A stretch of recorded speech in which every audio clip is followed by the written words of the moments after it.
بسم الله الرحمن الرحیم په لمونځ کې د لوسې چګولې طریقه زده کوي په دا کې د پنځه خبرې تاسو ډېر زیات اهتمام کوي. اوله خبره ده چې تاسو کله لوسینه غوژینه ته چګوي تکبیر تحریمه وخت کې بیا اول خبره ده چې د تاسو د دوی سره لوسې د تلای دا بالکل د قبله طرف ته وي دا ورغوي بالکل تاسو د قبله طرف ته سوتي. او دوم نمبر ده چې کله تاسو لوس چګوي بیا د لوس ګوتو نه مکمل کولاوي او نو مکمل بندوي بلکې په خپل اعتدال سره چې کیم دی لوسي خپل کیفیت ته په نرم حالاتو تاسو د غلوسینه پرځدي.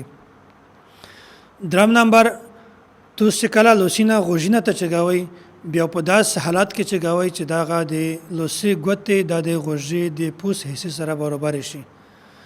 څلورم نمبر د لوس کاټه ګوتا غاټه ګوتا دا چې د توست غوژي دغه نرمه حصے سره برابر شي.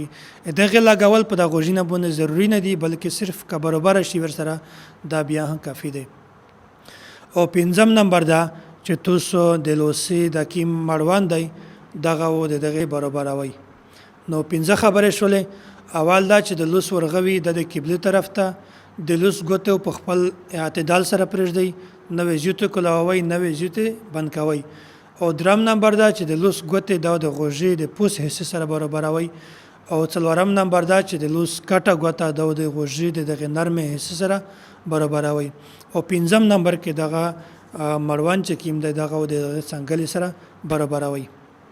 په لمونځ کې د لوسي چګولې طریقه دغه مجبل بیانوي ځکه چې په دا باندې د میش سره درې احادیث موجود دي. په یو حدیث کې دار غلي دي چې نبی علیه الصلاۃ والسلام چې کله تکبیر تحریمه وخت لوس چګول بیا د لوسي ګوتې د غوژي د پوس حصے سره برابر شي.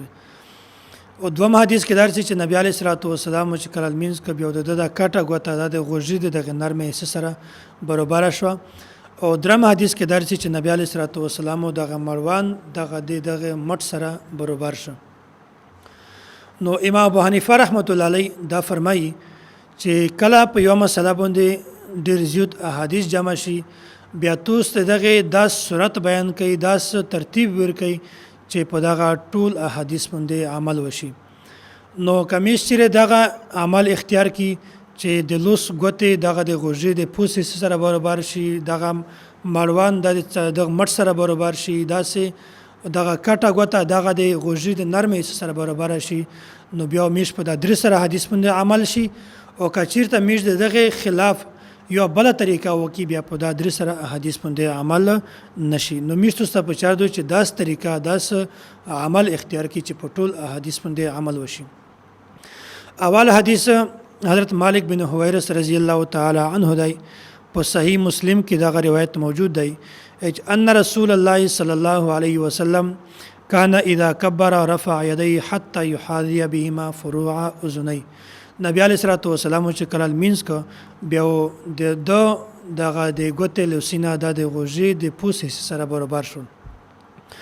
دوم حدیث کې حضرت والی بن حجر رضی الله تعالی عنہ دا فرمایي چې مو نبی علیہ الصلوۃ والسلام ولید اذا افتتح الصلاه رفع يديه حتى تكاد ابهامه تحاذي شحمه اذنيه.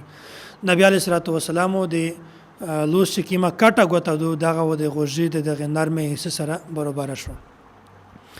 او درم حدیث کې حضرت ابو حمید سعدی رضی الله تعالی عنهما دا فرمایي چې مو نبی علیہ الصلوۃ والسلام ولید اذا کبر جعل يديه حذو منکبيه چې کله د تکبیر کا بیا د لوسی دغه غج مروان چې کیم دغه مټ برابر شو.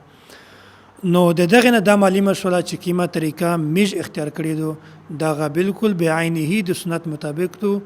او د نبی علیہ الصلوۃ والسلام نه په دغه باندې درې احادیث موجود دي. او کچیر میشتو دغه طریقه اختیار کی بیا په حدیث باندې عمل شي که دغه طریقه میشتو چیرې نه کی اختیار بیا په حدیث باندې عمل نشي. ځکه چې ډېر خلک دا غلطي هکو چې لوسینه چګوي بیا د کله لوسی مخ دا بالکل اسمون طرف ته وي او کله بیا د داس وی چې لوسینه چګوي بالکل داس مخې د قبله طرف ته نه وي داسې په سر باندې د غوژینه تروري. او ډېر خلک دغه غلطي کو چې هغه لوسینه په صحیح طریقه مټ ته داس نه چګوي ځنه ډېر چګوي او ځنه بالکل ټیټ وروړي. الله تعالی د میشتو ستا د صحیح مانځي کړل توفیق نصیب